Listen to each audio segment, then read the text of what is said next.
रामशेतचा किल्लेदार म्हातारा आहे, त्याच्याकडे ताकद नाही, हिम्मत नाही, 2 प्रहर तलवार चालवण्याचं बळही त्याच्या मनगटात नाही.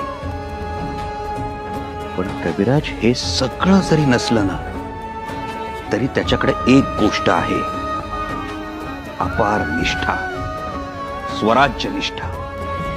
तेवढी पुरेशी आहे? तेवढीच पुरेशी आहे कविराज. मला मान्य आहे आपला रामशेतचा किल्लेदार एक साधा भोळा शेतकरी आहे, त्याचं मूळ शेतात आणि कुळ पंढरपुरात आहे.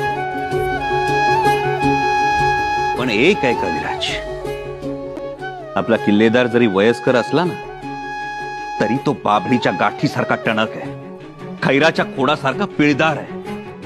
मोठ्या मायेनं तो ओसाड रान नांगरतो, बरड रान फुलवतो, पण जर कोणी त्याची खोड काढली ना, तर त्याला रुमण्यानं झोडपतो सुद्धा. अन्यायाविरुद्ध जेव्हा तो तलवार हाती घेतो, तेव्हा ती नांगरासारखी चालवतो आणि माणसातली ढेकळं बाहेर काढतो.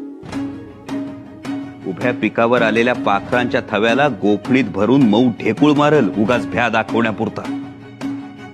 पण जर भरल्या स्वराज्यावर मोगली फौजांची टोळधाड आली ना, तर त्याच गोफणीत दगड भरून असा मारा करल की दगडांची परसात आणि रक्ताची कारंजी एकाच वेळी उडतात. आणि त्यावेळी तो ऊन वारा पाऊस पाणी